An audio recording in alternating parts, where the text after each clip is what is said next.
কিশোরগঞ্জ জেলা ঢাকা বিভাগের সুপরিচিত এক নাম।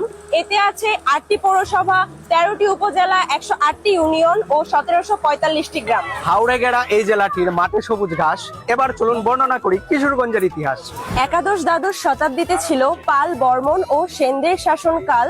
ষষ্ঠ শতকে শ্রীকৃষ্ণদাস প্রামাণিকের ছেলে নন্দকিশোর ব্রহ্মপুত্র নদের তীরে তুলে পাল। নন্দকিশোরের প্রতিষ্ঠাতে যে জেলাটির উত্থান, সে জেলারই সন্তান আমি কিশোরগঞ্জ তার নাম। ঢাকা থেকে ১৪৫ কিলোমিটার দূরে অবস্থিত এই জেলা। হাওড়ে গেলে দেখতে পাবেন জেলেদের মৎস্য নিয়ে খেলা।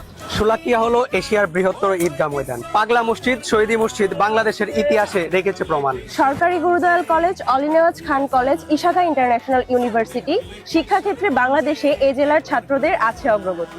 কিশোরগঞ্জের সন্তান চন্দ্রাবতী, যিনি বাংলা সাহিত্যের প্রথম মহিলা কবি। তারপরে ভেসে ওঠে শিশু সাহিত্যিক উপেন্দ্র কিশোর রায়চৌধুরী ও সুকুমার রায়ের ছবি। নদ নদী ও হাওড়ের রাজা কিশোরগঞ্জকে বলি।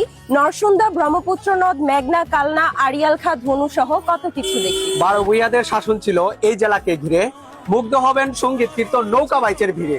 ধান, পাট ও অন্যান্য সবজি সহ নানান ফসলের মেলা অন্যতম অবদান রাখে অর্থনীতির বেলা। এবার বলছি কিশোরগঞ্জের ১৩ থানার নাম। বাজিতপুর, ভৈরব, হোসেনপুর, ইটনা, মিঠামইন, করিমগঞ্জ, কিশোরগঞ্জ সদর, কটিয়াদি, কুলিয়াচর, নিকলি, আকুন্দিয়া, তারাইল, অষ্টগ্রাম। নৌকা বাইচে উছলে উঠে বীরবাউরের জল। আজও আছে বীর বাঙালির লাঠি খেলার চল। গ্রামীণ খেলাধুলায় যেন এই জেলাটির প্রাণ। জানতে হলে কিশোরগঞ্জে একবার ঘুরে